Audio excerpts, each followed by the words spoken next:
آج انشاءاللہ تعالی ہم سورۃ التوبہ کی آیت نمبر 81 اور 82 پڑھتے ہیں اور ان آیات کو سمجھنے کی کوشش کرتے ہیں۔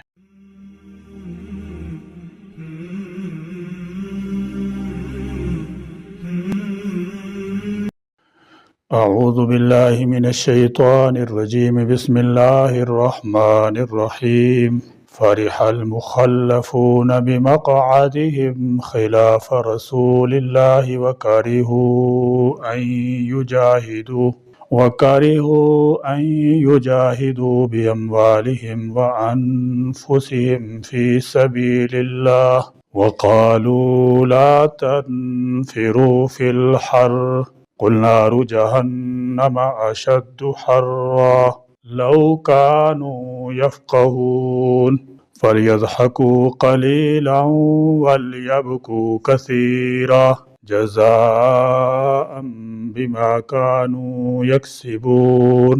فرح خوش ہوئے المخلفون وہ لوگ جو پیچھے چھوڑ دیے گئے تھے، فرمایا فرح المخلفون منافقین کے مختلف احوال اور ان کی سائسوں اور منصوبوں کے طویل ذکر کے بعد اب خصوصاً ان منافقین کا ذکر شروع ہوتا ہے جو جنگ تبوک میں نبی کریم صلی اللہ تعالی علیہ وسلم کے ساتھ نہ گئے بلکہ جھوٹے عذر پیش کر کے اجازت لی اور مدینہ منورہ میں ٹھہرے رہے۔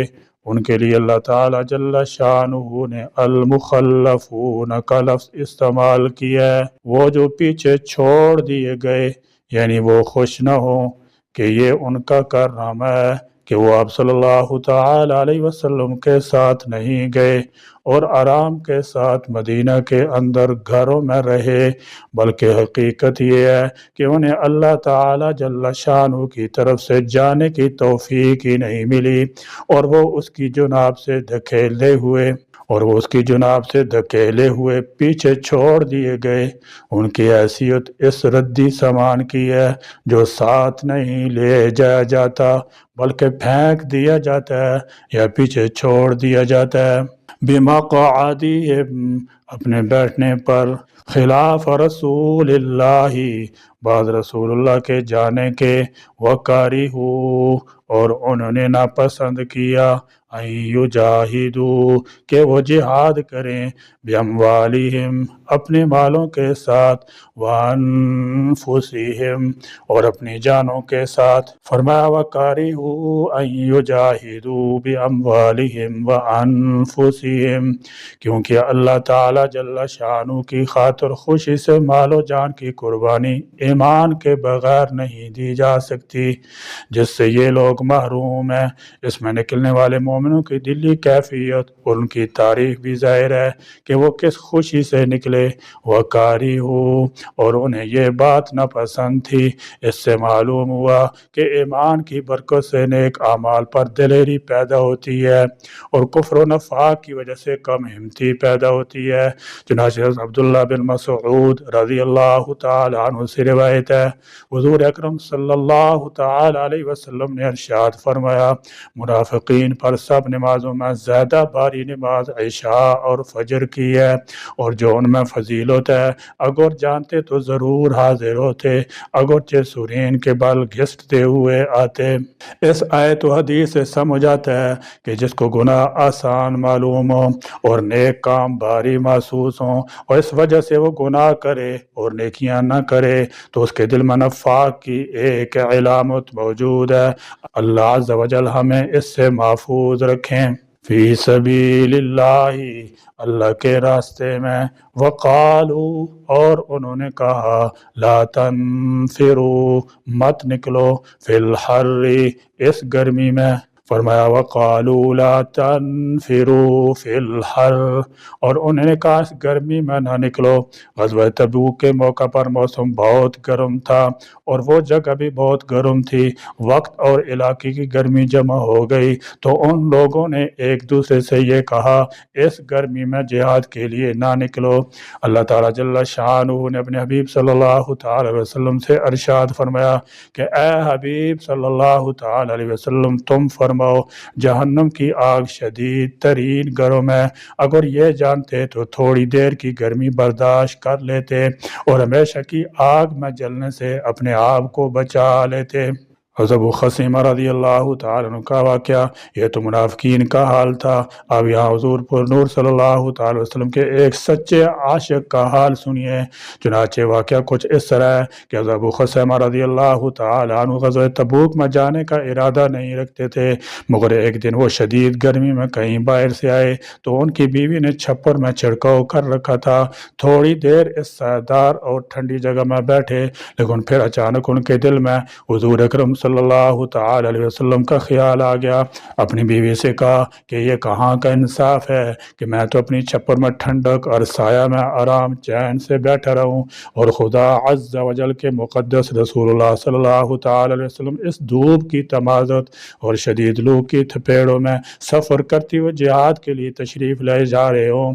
ایک دم ان پر ایسا جوش ایمانی سوار ہوا کہ توشے کے لیے کھجور لے کر ایک اونٹ پر سوار ہو گئے اور تیزی کے ساتھ سفر کرتے ہوئے روانہ ہو گئے۔ لشکر والے نے دور سے ایک شتر سوار کو دیکھا تو حضور اکرم صلی اللہ تعالی علیہ وسلم نے فرمایا کہ ابو خصیمہ ہوں گے، اس طرح یہ لشکر اسلام میں پہنچ گئے۔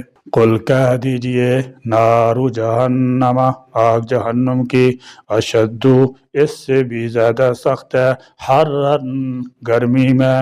فرمایا وقالوا لا تنفروا فی الحر، یعنی صرف خود ہی نہیں دوسروں کو گرمی کی شدت اور لمبے سفر کی صعوبتوں سے ڈرا کر پیچھے رکھنے کی کوشش کرتے رہے، کیونکہ یہ سفر سخت گرمی کے موسم میں پیش آیا تھا۔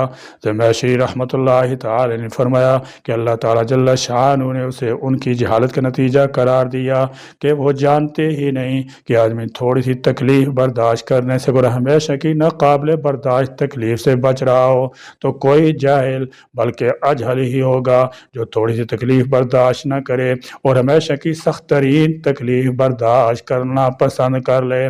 اسی طرح انہیں معلوم ہی نہیں کہ اصل گرمی کیا ہوتی ہے، ورنہ اگر وہ جہنم کی گرمی سے آگاہ ہوتے اور ان کا اس پر ایمان ہوتا تو وہ دنیا کی شدید سے شدید گرمی کی بھی پرواہ نہ کرتے۔ لو کانوا یفقہون کا یہی مطلب ہے، کیونکہ جہنم کا ایک غوطہ دنیا کی تمام لذتیں بھلا دے گا۔ حضرت ابو ہریرہ رضی اللہ تعالی عنہ سے روایت ہے کہ رسول اللہ صلی اللہ تعالی علیہ وسلم نے ارشاد فرمایا تمہاری آگ جہنم کی آگ کے 70 حصوں میں سے ایک حصہ ہے۔ آپ صلی اللہ تعالی وسلم سے کہا گیا یا رسول اللہ، یقیناً وہی کافی تھی۔ فرمایا وہ ان آگوں سے 69 حصے زیادہ کر دی گئی ہے، وہ سب اس کی گرمی کی طرح ہیں۔ لو کانوا، کاش کے ہوں، یفقہون، وہ سمجھتے۔ یہ آیت منافقین کے متعلق ہے جو غزوہ تبوک کی شرکت سے علیحدہ رہے، یعنی منافقین کا حال یہ ہے کہ برائی اور عیب کا کام کر کے خوش ہوتے ہیں، نیکی سے گھبرا کر دور بھاگتے ہیں، جیسے کہ پہلے گزرا، نیکی کرنے والوں پر تان کرتے ہیں اور آوازیں کستے ہیں۔ ایسی قوم کو نبی کے استغفار سے کیا فائدہ پہنچ سکتا ہے؟ یہاں سے گناہگار اور بد اعتقاد کا فرق نکلتا ہے۔ گناہ ایسا کون سا ہے جو پیغمبر کے بخشوائے سے نہ بخشا جائے؟ وَلَوْ أَنَّهُمْ إِذ ظَّلَمُوا أَنفُسَهُمْ جَاءُوكَ فَاسْتَغْفَرُوا اللَّهَ وَاسْتَغْفَرَ لَهُمُ الرَّسُولُ لَوَجَدُوا اللَّهَ تَوَّابًا رَحِيمًا۔ لیکن بد اعتقاد کو پیغمبر کا 70 مرتبہ استغفار فائدہ نہ دے۔ منافق بظاہر تو اللہ اور رسول پر ایمان لانے کا دعویٰ کرتے تھے، لیکن اس دعویٰ کی تصدیق کے لیے جن اعمال صالح کی ضرورت ہوتی ہے وہ ان میں مفقود تھے، لہذا اللہ تعالیٰ جل شانہ نے نہ ان کے دعووں کو قابل اعتبار سمجھا اور نہ ان کی قسموں کو۔ اسی وجہ سے متعدد مقامات پر انہیں جھوٹا کہا گیا اور بعض دوسرے مقامات پر کافر قرار دیا، اور کہیں دونوں صفات کو ملا کر بیان کیا۔ اپنے دعویٰ کے خلاف اعمال میں سے ایک یہ تھا کہ ان میں سے کچھ لوگ تو اپنے اموال اور جانوں سے جہاد کرتے ہی نہ تھے، اور جو جاتے تھے وہ بھی بادل نہ خواستہ جاتے تھے تاکہ مسلمانوں نے منافق نہ سمجھنے لگے، اور ایک صرف ان میں مشترکہ یہ تھی کہ جہاد پر جانے والوں کی حوصلہ شکنی کیا کرتے تھے۔ غزوہ تبوک کے اعلان جہاد کے وقت چونکہ گرمی زوروں پر تھی اور سفر بھی طویل اور تکلیف دہ تھا، لہذا انہوں نے اپنے ساتھیوں کو اسی وجہ سے جہاد سے روکنا شروع کر دیا، جس کے جواب میں اللہ تعالیٰ جل شانہ نے فرمایا اس گرمی کا علاج تو تم نے سوچ لیا، مگر اس کے بدلے جہنم کی آگ جو اس گرمی سے 70 گنا زیادہ گرم ہوگی، اس کا کیا علاج کرو گے؟ فَلْيَضْحَكُوا پس چاہیے کہ ہنسے، قلیلاً تھوڑا، وَلْيَبْكُوا اور چاہیے کہ روئیں، کثیراً زیادہ، جزاءً ان عملوں کے بدلے میں، بما بوجہ اس کے جو کانوا ہیں، یکسبون وہ کماتے۔ فرمایا فَلْيَضْحَكُوا قَلِيلًا وَلْيَبْكُوا كَثِيرًا، کیونکہ دنیا کے مقابلے میں بہت ہی کم ہے، فانی اور باقی کا کیا مقابلہ، اس لیے ان کا ہنسنا بہت ہی کم عرصے کے لیے اور رونا بے حد و حساب مدت کے لیے ہے جس کی انتہا ہی نہیں۔ یہ بظاہر حکم ہے، مگر منافقین حکم ماننے والے کب تھے؟ اس لیے امر کے الفاظ میں خبر دی جا رہی ہے، یعنی یہ لوگ بہت کم ہنسیں گے اور بہت زیادہ روئیں گے، جزاء بما كانوا یکسبون سے اس امر کے بمعنی خبر ہونے کی تائید ہوتی ہے۔ اس میں حکمت یہ معلوم ہوتی ہے کہ خبر میں تو صدق و کذب کا بھی احتمال ہوتا ہے، مگر انشاء امر و نہی میں اس کا احتمال ہی نہیں ہوتا، وہ حتمی ہوتی ہے، اگرچہ اللہ تعالیٰ جل شان کی خبر میں بھی کذب کا احتمال نہیں۔ اس آیت کے ہم میں نہ وہ حدیث ہے کہ اگر تم وہ کچھ جان لو جو میں جانتا ہوں تو یقیناً تم بہت کم ہنسو گے اور بہت زیادہ رو۔ اس آیت پر کچھ منافقین سے متعلق کلام ہے، البتہ جداگانہ طور پر ہمیں بھی بہرحال یہ حکم دیا جا رہا ہے کہ تھوڑا ہنسیں اور گریہ زاری زیادہ کیا کریں۔ چنانچہ انس رضی اللہ تعالی عنہ سے روایت ہے، سرور عالم صلی اللہ تعالی علیہ وسلم نے فرمایا اگر تم وہ جانتے جو میں جانتا ہوں تو تھوڑا ہنستے اور بہت زیادہ روتے۔ اللہ تعالیٰ جل شانہ نے ایک جگہ ایسی بنائی ہے جہاں سکھ کی سکھ اور سکھ ہے، اس کا نام جنت ہے، اور ایک جگہ ایسی بنائی ہے جہاں دکھ اور دکھ ہی ہے، اس کا نام جہنم ہے، اور ایک جگہ ایسی بنائی ہے جہاں سکھ بھی ہے اور دکھ بھی ہے، اس کا نام دنیا ہے۔ ہم دھوپ چھاؤں کی اس دنیا میں بستے ہیں جہاں کبھی خوشیاں ملتی ہیں، کبھی پریشانیاں آتی ہیں جن کی فطری نتائج ہمارے اوپر مرتب ہوتے ہیں۔ اسلام ان کو تسلیم کرتا ہے اور اس بارے میں رہنمائی بھی کرتا ہے۔ مصائب و آلام کا مقابلہ کرنے کے لیے عافیت کی دعا، اس کے اسباب اختیار کرنے کے ساتھ ساتھ طبی خوش مزاجی، خندہ روئی اور مسکرانے کو معمول بھی قرار دیتا ہے۔ اس سے زندگی خوشگوار، آسودہ، طمانینت بھری اور مسرور کن بن جاتی ہے۔ اس کی وجہ سے انسان کو اللہ تعالیٰ جل شانہ کی نعمتوں پر شکر کی توفیق نصیب ہوتی ہے۔ نتیجے کہ مایوسی جو انسان کے ایمان اور جسم دونوں کے لیے زہر قاتل ہے وہ بھی ختم ہو جاتی ہے۔ نبی کریم صلی اللہ تعالی وسلم کے طریقے زندگی سیرت میں دیکھا جائے تو آپ صلی اللہ تعالی علیہ وسلم کے مبارک چہرے پر مسکراہٹ مسکراتی نظر آتی ہے۔ ام المومنین سیدہ عائشہ صدیقہ رضی اللہ تعالی سے مروی ہے کہ میں نے نبی کریم صلی اللہ تعالی وسلم کو کبھی اتنے زور سے کہکا لگا کر ہنستے ہوئے نہیں دیکھا کہ آپ صلی اللہ تعالی وسلم کا حلق مبارک نظر آئے۔ کہکا لگا کر ہنسنے کے بارے میں آپ صلی اللہ تعالی وسلم نے منع فرمایا، اس سے دل مردہ ہو جاتا ہے اور انسان غفلت کا شکار ہو کر رہ جاتا ہے، جس کی وجہ سے خیر و شر کی پہچان مٹ جاتی ہے اور اپنا ابدی مستقبل آنکھوں سے اوجھل ہو جاتا ہے۔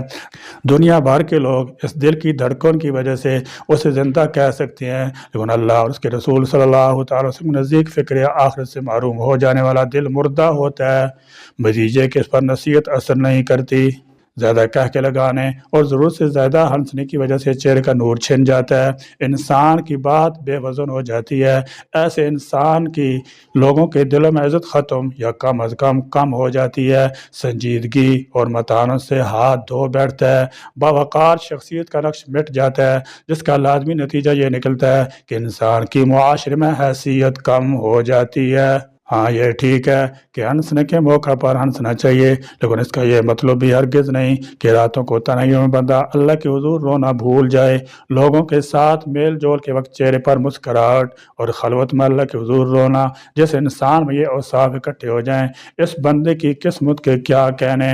حدیث مبارک میں رسول اللہ صلی اللہ تعالی علیہ وسلم نے یہ نصیحت ارشاد فرمائی، ایاک وکثرۃ الضحک فانہ یمیت القلب ویذھب بنور الوجہ، بہت زیادہ ہنسنے سے بچو کیونکہ یہ چیز دل کو مردہ اور چہرے کی رونق کو ختم کر دیتی ہے۔ اللہ تعالی ہم سب کو ایسی زندگی نصیب فرمائے۔ اللہ تعالی ہمیں بھی کم ہنسنے، اپنی آخرت کے بارے میں فکر مند ہونے اور گریہ زاری کرنے کی توفیق عطا فرمائے۔ آمین۔ وآخر دعوانا الحمد للہ رب العالمین۔